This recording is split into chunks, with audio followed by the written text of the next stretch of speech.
Good morning YouTubians, it's Kermit's Ghost. It's Monday, it's a Blu-ray release day and I'm already late to the party because it's nearly 10:30.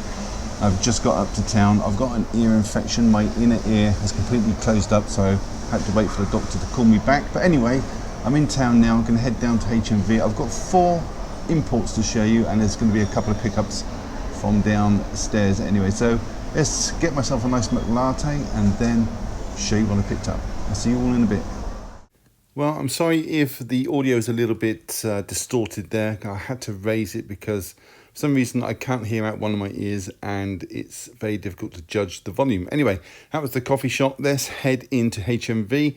Down the escalators, you'll notice that the dog, the bike from a few weeks ago have now gone.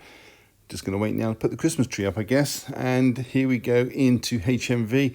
Now, they've actually moved it all around in here, which was a little bit confusing, why there's going to be a bit of a cut at the moment. There it is, because they've moved the new and trending over to this side. So let's see what is out today. So the first title is In the Heights. This is a Warner Brothers release from 2021, 143 minutes. This is a musical. There is a 4K release, which I will show you in just a bit.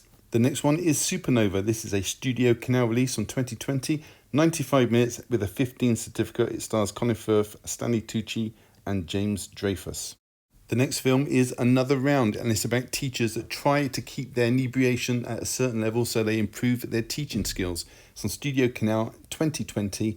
It's 117 minutes. The next one is Doctor Who, The Evil of the Daleks from the BBC. It's from 1967 and this is season 4. It's 177 minutes and £19.99. In the Criterion section now, we have Beasts of No Nation starring Idris Elba. It's a drama based on the experiences of a GU, which is a child soldier fighting in the civil war of an unnamed African country. This has a runtime of 136 minutes. It's from 2015. Next from Acorn Media, we have Violation, and it's about a young woman on the edge of divorce who takes revenge on her sister and brother-in-law when they betray her trust. This is from 2020. It's 107 minutes and £12.99. Also out today is the Children of the Corn trilogy box set from Arrow. 3 movies, 5 cuts. Over in the 4K section now, we have a manga home entertainment release of Ghost in the Shell 4K Steelbook. This is from 1995 and it's 83 minutes. Also in the 4K section, we have a combo release of In the Heights. This one comes with a Blu-ray and a 4K from Warner Brothers, $24.99. And if 4K steelbooks are not your thing, then the Ghost in the Shell comes in a regular 4K release. Again, this comes with a Blu-ray. It's rated a 15 certificate and yours for $19.99, and it comes with a glossy slip. And the last thing to show you in HMV today are 3 separate releases of Earwig and the Witch. The first one being a steelbook. This is priced at $24.99. These are from Elysium Film Groups. The film was from 2020 and it's 82 minutes runtime. Second one looks like it's a digipack. It's priced at $19.99. And the last one will be the standard release priced at $14.99. The film itself is directed by Goro Miyazaki, his 3rd film in the Studio Ghibli collection, and as you can see from the spine, it's not numbered, so it won't line up with the others. Hey everybody, welcome back. These are the pickups for this week. There are 4 imports and 2 new titles to show you, so let's crack on with it.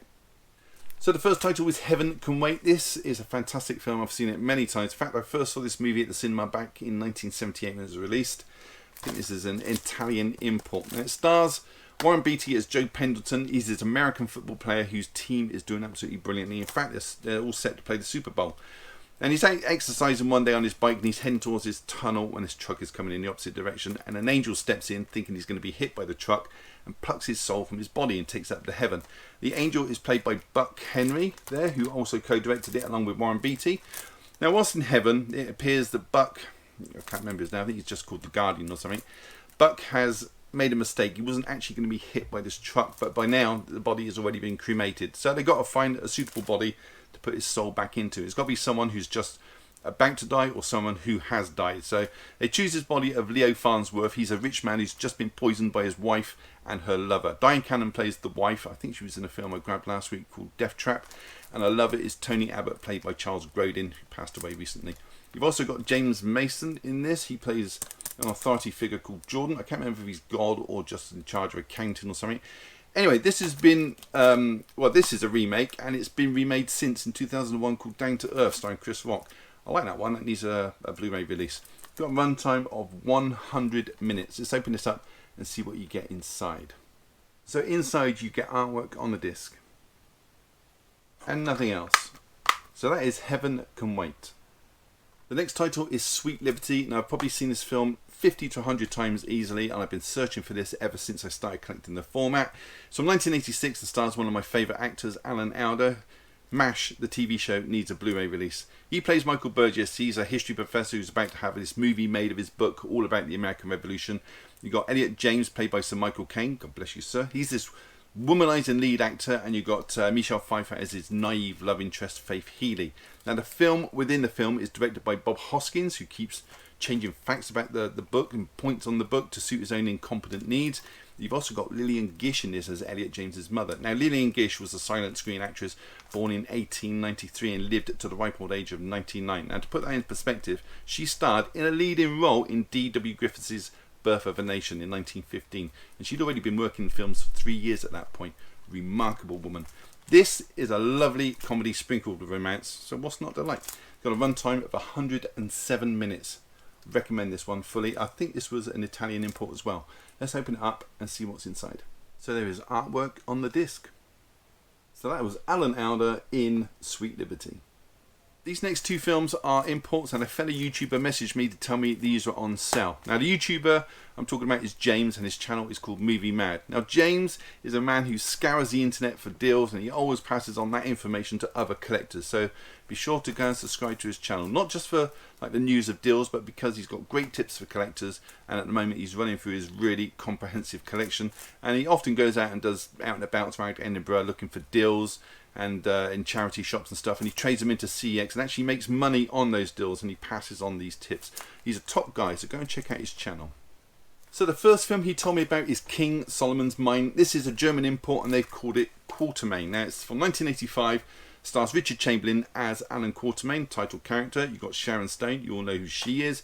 Herbert Lom, the guy from the Pink Panther films, he was the chief inspector who was always on the verge of a nervous breakdown. He was also in Lady Killers and Mysterious Island, where he played Captain Nemo. You've got John Rhys Davies in this. Now you're going to probably know him from Raiders of the Lost Ark, where he played Salah, he was Indy's friend, or Gimli in Lord of the Rings, or even Professor Otoro in Sliders. Now that is a great TV show that does actually have a Blu-ray release. Anyway, this is one of those sort of action adventures in the same vein as Indiana Jones, and as I mentioned before, it even has Salah or John Rhys Davies in it. Now as far as the story, you've got Sharon Stone's character Jessie. She hires Quartermaine to find her missing father, who he himself is trying to find King Solomon's Mines in an expedition in Africa before he disappeared. Now if you think you've heard the name Alan Quartermaine before, you probably recall Sean Connery played that character in League of Extraordinary Gentlemen. That was his last acting role. So this is one of those sort of Saturday morning action adventure films you get at the cinema, just pure fun, not taking itself too seriously. It's got a runtime of 100 minutes, music by Jerry Goldsmith, who made fantastic scores like Planet of the Apes, Alien, Omen, LA Confidential, and many, many more. Now I love the artwork on this. This is real old-fashioned sort of postery, hand-drawn look, and it's even got the same typeface as the Indiana Jones film. So let's open this up, see what you get inside. So inside you've got that lovely artwork that's been put over onto the disc, and you have reversible artwork minus the age rating. So that was King Solomon's Mine, aka Quartermaine. The next one is the sequel, Alan Quartermaine and the Lost City of Gold, or the German title Quartermaine 2. Made just a year later, this one. Richard Chamberlain's back as Alan Quartermaine, Sharon Stone returns as Jessie Huston, but this time they're joined by James Earl Jones, and in this outing Alan's looking for his long lost brother, who he assumed is long gone, but this dying man tells him that he is in fact still alive and that he's found the lost city of gold. Now the newly engaged couple Alan and Jessie are joined on this expedition by Alan's friend Unsopaglas, played by James Earl Jones, along with a spiritual guru played by Robert Donner, and 5 Askari warriors. This was directed by Gary Nilsson, and the music is from Michael Lynn. It's got exactly the same runtime of 100 minutes, and again the artwork is just beautiful. Let's open it up and see what it's like inside. So again we have artwork on the disc and a reversible cover minus the age logo. So that was Alan Quartermaine and the Lost City of Gold. The next title is from Studio Ghibli. It is Earwig and the Witch, and this is the first time Studio Ghibli have gone down the CGI route. Directed by Goro Miyazaki, whose first film was Tales from Earthsea, and then from Up on Puppy Hill, and then this one. Kokoro Hirasawa voices Earwig, and her English counterpart is Taylor Paige Henderson. Now, Earwig is left at a children's home by a witch, and she grows up to absolutely love it there. Then she's adopted against her will by a woman called Bella Yaga, who wants Earwig purely to help with the chores. It's a shame really that Studio Ghibli felt the need they had to go down the CGI route instead of the hand-drawn animation, because they've got such a unique and lovely style. But I've heard they're going to return to hand-drawn films in their next 2 features. Whether that's true or not, I'm not sure, but I'm glad they are. Now, this is based on a story of the same name by Diane Wynne Jones, who also wrote Howl's Moving Castle. I've not seen this one yet, but I've watched every other Studio Ghibli film they've done so far, so I'm looking forward to this one. It's got a short runtime of just 82 minutes. However, there is an opening credit scene and a closing credit scene as well, so it takes the film down to more or less 75 minutes or so. Let's open it up and see what it's like inside. So the artwork on the slip is exactly the same as the cover, and it's interesting to note it's one of these tool cases. It's the same size as the Blu-ray, but the art goes right to the top, so it's not going to sit well with the others on the shelf if you're going to put this in with your Studio Ghibli collection. The cover art is carried over to the disc, and there's inner artwork as well with Earwig and Bella Yaga behind her. So that was Earwig and the Witch. The last pickup is Supernova. This is a British romantic drama starring Colin Firth and Stanley Tucci, and it's written and directed by the English actor Harry McQueen. It's about a couple. It's about Sam and Tusker. Now, Sam is played by Firth, Tusker is played by Tucci. Tusker's been given a diagnosis of early onset dementia, which is a horrible illness. It affects all aspects of his life. Following a conversation, confused about time and place, memory loss, difficulty with day-to-day tasks, so everything. Now, they've been together for 20 years, and they decided to go on this road trip around England, seeing friends and family before the inevitable happens, and he's lost to the illness completely. But this is hastened because he wants to take his own life before that happens. The score is provided by Keaton Henson, and it's got a runtime of just 95 minutes. Looking forward to this one, so let's open it up and see what you get inside. The slipcover and the inner sleeve have exactly the same artwork, and the artwork is carried onto the disc. You also get a leaflet on dementia. So that was Supernova. So that was it. Have you seen any of those, or do you plan to pick any of those up? Or just want to comment and leave a message down below, and I will get back to you. I promise. Give the video a thumbs up. It really does help the channel, and subscribe if you haven't. It's all free. Why wouldn't you? And on that note, all that's left to say is thank you so much for choosing my channel today and watching my video. Take care, and I'll see you all in the next one. Bye.